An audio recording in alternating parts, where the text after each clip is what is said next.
frequently those come up. So you might, in normal mode or even hard mode, you might see them one at a time. But then you might get into, expert or master, where you're going to be seeing two, three different fixed enemies at a time coming out fairly frequently. That definitely changes the way that you're engaging in that mission and in that specific combat encounter. Awesome. So we're just going through smashing some phases here, and I've seen some questions about customization of characters. So yes, actually, I wanted to show that during this stream, but I think we're going to save it until we're a little bit further in, and we'll probably be showing it on one of the later streams right before we enter into open beta. But yes, there's definitely character customization. Like, I'm using sort of a base model right now. I've just changed the hair color to black, but you can change your hair, you can change your gender, you can change your skin color, and you can change your entire outfit. That's something on there called the Tailor, and we have a blog about that too, so if you want more information on that, go to playmagiclegends.com, check that out. We have a bunch of cool blogs that we released last year while we were detailing some of the systems, and this is the first time we've really gotten to show some of them off in actual gameplay, live. Yeah, I'm a huge fan of things we've done on the Tailor. I know that we have some people on the team that they just want to come up with one cool Planeswalker costume, and that's just what they use no matter what class they're playing as. I'm one of those people that in my loadout, I change my costume to match the class that I'm playing as, because it's kind of one. So the costume that you have saved is part of your loadout, including your deck, your artifacts, and your equipment, and everything like that. You also can change your Awesome. So, what's going on here? This is something we haven't seen before. It's like an enter arena. What's this? Yeah, we're coming up on a mini boss fight. We're about halfway through this mission, maybe three-quarters way through this mission, and we're coming up a mini boss fight. So what we do is this is a spot where if your team got spread apart or anything like that, this is where you kind of interact with this. It drops you in here, and then you're in this little arena until that fight is over. So we're going to be meeting someone that's shown up in the cards. We're going to be meeting Noyan Dar as a villain at the very end. And so the person that we're fighting here is a disciple. And so what we're looking at here is some water that's damaging you. So this is kind of damaging water that's mystical. And if you're standing on the island, you're safe. If you're standing in the water, you're taking a little damage over time. And so you want to come in here. You got to clear some ads out, and then you'll have Noyan Dar's disciple come out. And this is a nice way to warm you up for a boss arena that has similar mechanics, but just kind of ramped up. Excellent. And you can see how drastically the environment is starting to change, and also the enemy variety too. We're fighting a lot more of these merfolk, fighting some of these flyer dudes. And so, even though we're still into Zeem, you can see the atmosphere and everything we're interacting with is changing pretty dramatically. And here's the disciple. Yeah, so this is each plane and region of the plane has its own story going on. And so this is the second story mission. We didn't play the first because that was part of the kind of tutorialization process. And so you're kind of unfolding the mystery of what's going on. So yes, you're working your way down from the jungle all the way down to the coast. And so you're going to get some nice kind of visuals while you're doing it. And then of course, as you mentioned, the enemies will change as well. Yeah. So yes, again, this is a pre-alpha build. It didn't look like that disciple was totally awake yet. He hadn't had his tea like I have. So he just kind of stood there and took it. But I've seen him actually do stuff. Maybe we just womboed him too hard. But, it happens. It happens. It's a pre-alpha build. Yeah. But you can see you're getting these shots as you're getting down close to water. It feels very Zendikar with everything that we've built here. Yeah, and we've got some live story unfolding in front of us. This is a trap, too, actually. Here, I can stand... Oh, I didn't stand in on time. My elite gamer skills prevented me from getting hit by this. But there are, like, little environmental things. See, I stood in that root trap, and it rooted me and also all of the summons here. See, I can't move. It's got, like, a little red X below your character to indicate that you are rooted. Yeah, so each region kind of has its own little mechanic to kind of randomize things. So Tazeem has these little roots because of the oil. These roots are coming alive and grabbing your feet. So Benali has things that are integrated with Thran metal.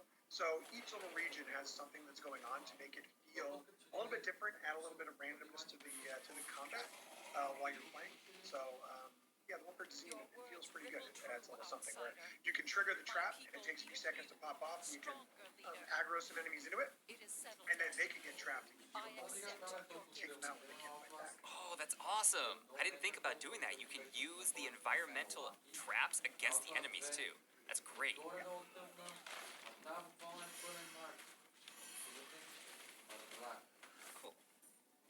And while So we're here going you're through, seeing a version of the green work that's that wasn't fixed, that wasn't powered up.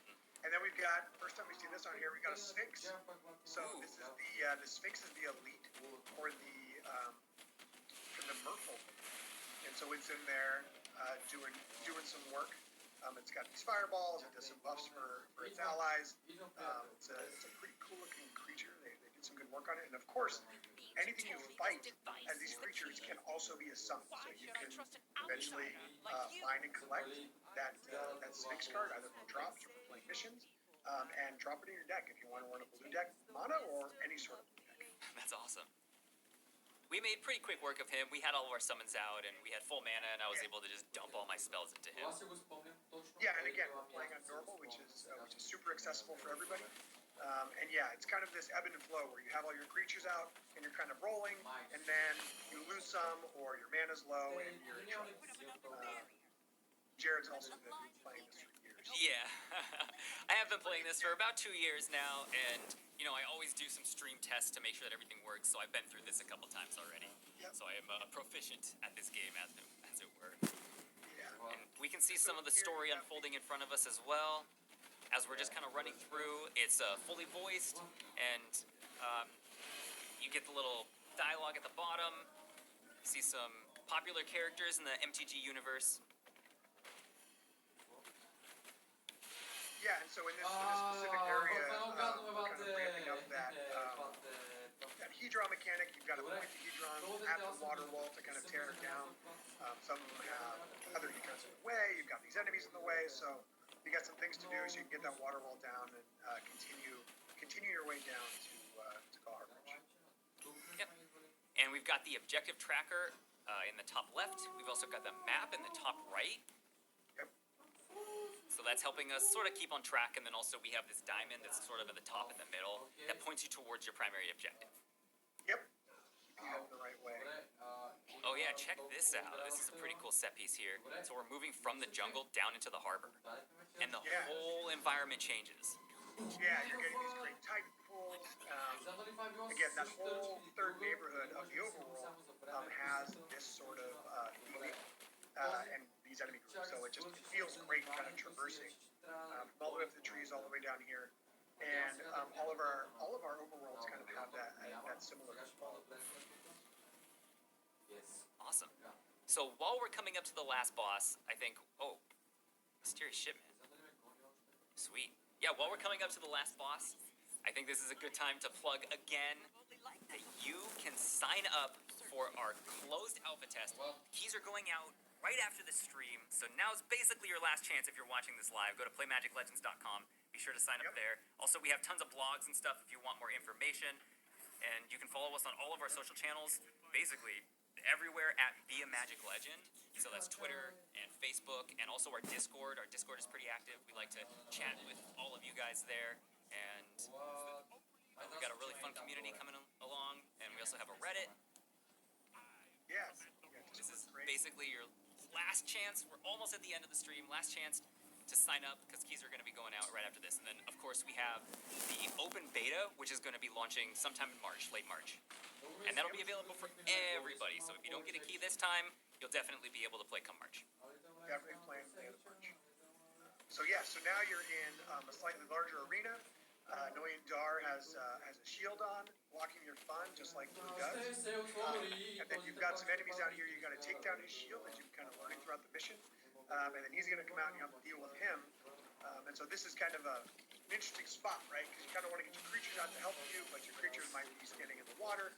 And so, it becomes this battle of attrition as you're trying to work down his shield and then eventually take him out. Yeah, so this is a really cool fight because all the mechanics were introduced to us throughout this instance. And so we've seen all this stuff before. Uh-oh, except for that. That's new. That's a big circle that like bursts with this reef, and if you stand in that, it does a lot of damage. And so as a geomancer, it's a little bit harder for us too, because You're okay, starting here. to see these blue spells, right? So that coral that's getting shot up is coming from Noyan Dar. So he's behind his shield, spawning all these little coral like bombs that you need to try and avoid. So Jared needs to go through there and take out those last two hedrons. He'll get the laser beams, the hedron beams onto Noyan Dar's shield, and now he's out there so he can try. Excellent. So now we get to fight the boss proper.